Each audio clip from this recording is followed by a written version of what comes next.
Biography of Amitabh Bachchan. Amitabh अपने आप में ही एक ऐसी शख्सियत हैं जो भारत के साथ देश विदेशों में भी काफ़ी ज़्यादा प्रसिद्ध हैं। हर वर्ग का आदमी, चाहे बच्चा हो या बूढ़ा, सभी इनको बेहद पसंद करते हैं। इनके अनगिनत चाहने वाले हैं। इनकी अदा, इनकी आवाज़, इनकी एक्टिंग का हर कोई दीवाना है। यही नहीं, इनका व्यवहार जो हर किसी के लिए एक सा है, और ये अपने फैंस के लिए हर रविवार समय निकालकर उन सभी से मिलने अपने घर के बाहर आते हैं।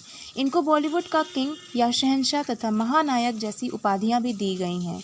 आज के इस वीडियो में मैं आप लोगों को इनकी जीवनी बताने वाली हूँ, तो आज के इस वीडियो को बिल्कुल लास्ट तक देखिएगा। वीडियो अच्छी लगती हो तो इस वीडियो को लाइक, शेयर, सब्सक्राइब ज़रूर करिएगा। तो दोस्तों, इनका जन्म 11 अक्टूबर 1942 को इलाहाबाद, उत्तर प्रदेश के कायस्थ परिवार में हुआ था।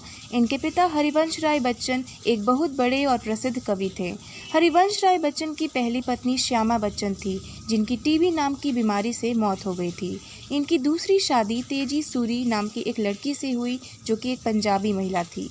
बच्चन परिवार के दो बेटे हैं, अमिताभ और अजिताभ। अमिताभ को इनके दादाजी प्रताप नारायण श्रीवास्तव का अवतार माना जाता है। इनकी माता एक घरेलू महिला थी। आइए जानते हैं इनके पढ़ाई के बारे में। इनके पिता ने उस समय इंग्लिश से MCA किया था। इनके परिवार में बचपन से शिक्षा पर विशेष ध्यान दिया गया है। इनकी भी पढ़ाई भी उतनी ही रुचि थी। ये बहुत ही होशियार थे। उन्होंने प्रारंभिक शिक्षा ज्ञान प्रबोधिनी बॉयज स्कूल इलाहाबाद से प्राप्त की थी। उसके बाद शेरवुड कॉलेज नैनीताल से हाई स्कूल तक शिक्षा प्राप्त की थी। इसके बाद की शिक्षा इन्होंने किजीमुल्ट कॉलेज दिल्ली से पूरी की। यहाँ उन्होंने बैचलर ऑफ साइंस एवं आर्ट्स की डिग्री प्राप्त की थी। आइए जानते हैं इनके बॉलीवुड का करियर के बारे में। अपनी पढ़ाई पूरी करने के बाद यह कलकत्ता गए। उन्होंने वहाँ 7 साल काम किया। उसके बाद ये मुंबई आ गए।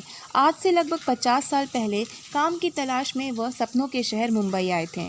उन्होंने 3 मुख्य रूप से अपने जीवन को जिया था, जिसमें उनको अच्छे और बुरे दोनों तजुर्बे मिले।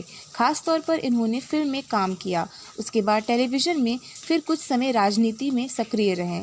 आज मैं आप लोगों को इनके जीवन के बारे में संपूर्ण जानकारी बता रही हूँ। तो इनके फिल्मी करियर के बारे में मैं आप लोगों को संपूर्ण जानकारी बताऊंगी।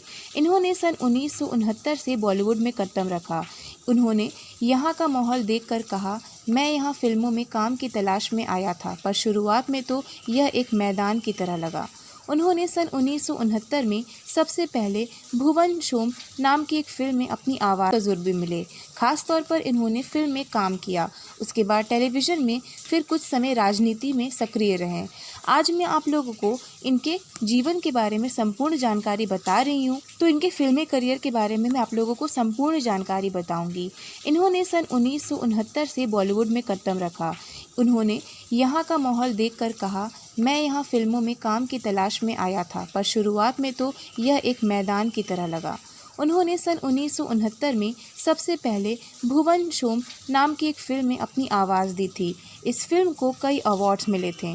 इसी के साथ साथ हिंदुस्तानी में मुख्य रूप से करियर की शुरुआत हुई थी। इनका मानना था कि हमें काम की तलाश की डोर को तोड़ना नहीं चाहिए और हमेशा अपने करियर पर ध्यान रखना चाहिए। किसी को नहीं पता था कि यह नौजवान इतनी आगे चला जाएगा। आज तक इन्होंने लगभग 200 से भी ज़्यादा फिल्मों में काम किया है। इसीलिए उन्हें बॉलीवुड का भगवान की उपाधि भी दी गई है। अमिताभ बच्चन के टेलीविज़न करियर के बारे में अगर हम बात, तो ऐसा कहा जाता है कि 90 के दशक में ऐसा था जब ऊपर बहुत कर्जा हो गया था। इनकी फिल्में भी फ्लॉप हो रही थी। तब साल 2000 में उन्होंने टेलीविज़न शो का ऑफ़र एक्सेप्ट किया। जिसे इन्होंने स्वीकार किया था, वह था कौन बनेगा करोड़पति। इस शो से इनके जीवन में एक बदलाव आया और तब से लेकर के अभी तक के जो भी सीज़न है, उसे अमिताभ बच्चन जी ही होस्ट कर रहे हैं। आइए जानते हैं इनके अफेयर्स के बारे में। तो दोस्तों, ये 80 के दशक में एक ऐसे कलाकार थे जिन्हें हर कोई चाहता था। वो भी एक समय था जब इनकी ही चर्चा हर तरफ होती थी। यह कैसे उठते हैं, कैसे बैठते हैं, क्या करते हैं, क्या खाते हैं, इन सभी में सभी का दिलचस्प होता था। किस हीरोइन को पसंद करते हैं और किससे शादी करना चाहते हैं, सबसे पहले थी परवीन बॉबी, जिसके साथ इन्होंने अमर अकबर एंथनी नामक हलाल जैसी कई सारी फिल्मों में काम किया था। एक बार परवीन बॉबी ने कहा भी था कि मिस्टर बचपन उन पर मरते हैं। दूसरी बार इनका नाम जीनत अमान के साथ भी जोड़ा गया था और फिर उनका नाम अभिनेत्री रेखा के साथ भी जोड़ा गया, जो बहुत हद तक सही भी था। यह दो अजनबी के सेट पर पहली बार मिले थे, जो जोड़ी बॉलीवुड की सबसे पसंदीदा जोड़ी बनी। धीरे धीरे इनका मिलना जुलना और बढ़ गया और इनके प्यार की चर्चा मीडिया तक फैल गई, जिसके कारण ये छुप छुप कर मिलने लगे तथा चर्चा यहाँ तक भी थी कि इन दोनों ने बिना बताए शादी भी कर लिया है। ये सब बातें जया बच्चन को सहन नहीं हुई और इन्होंने रेखा के साथ काम करने के लिए साफ मना कर दिया और इस किस्से को यहीं ख़त्म कर दिया। तो दोस्तों, आज की इस वीडियो में इतना ही। उम्मीद करती हूँ कि वीडियो आपको पसंद आया होगा। वीडियो अच्छा लगा हो तो इस वीडियो को लाइक शेयर सब्सक्राइब ज़रूर करिएगा। जय हिंद, वंदे मातरम।